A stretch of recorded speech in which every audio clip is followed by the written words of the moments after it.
This is a big moment for Famidaily. Mahjong Taisen is the final Nichibutsu game, but more importantly, it's the final Mahjong game. Don't worry though, we still have some horse racing and baseball to go. Mahjong is a set-building game similar to Rummy that's played with tiles instead of cards.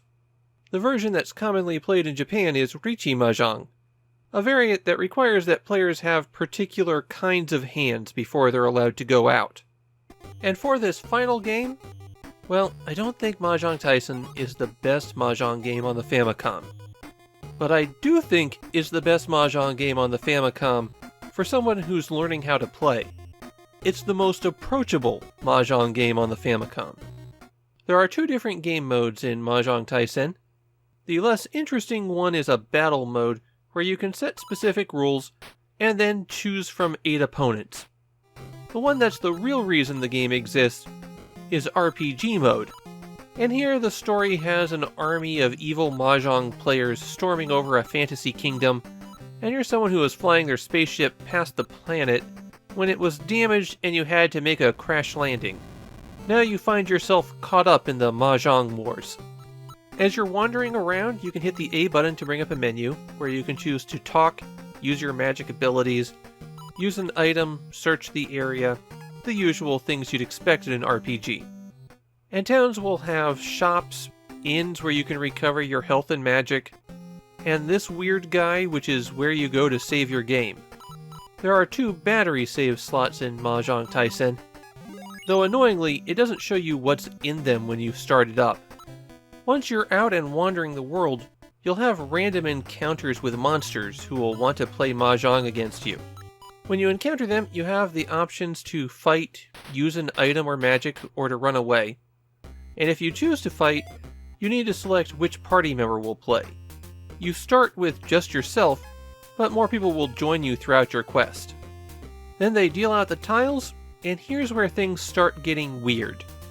You're going to notice that I am getting very lucky with my draws. And that's because Mahjong Taisen is weighted to make the games play very quickly. At the start of a hand, you're usually only a few tiles away from finishing. And before you even get started, you can move through the hand and turn tiles over by hitting the A button. And then when you press start, any tiles that are flipped will be redrawn.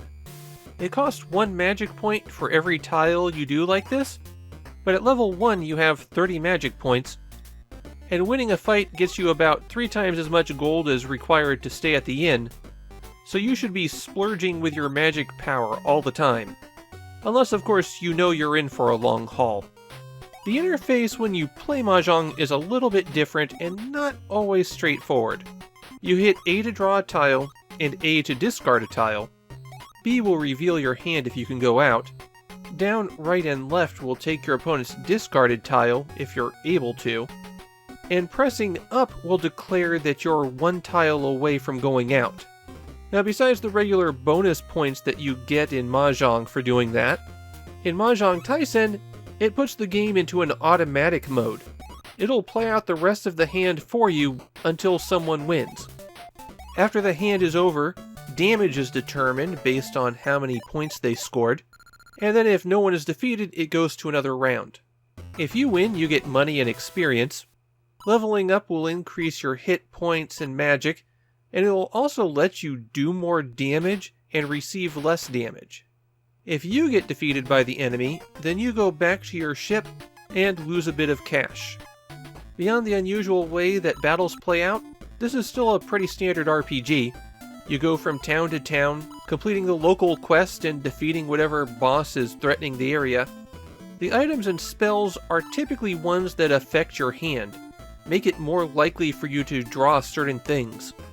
Mahjong Taisen is known for being a bit typo-ridden. In fact, the ending has so many typos, most people consider it unreadable. Part of the problem is that the game seems to be missing 1 character from the Japanese syllabary.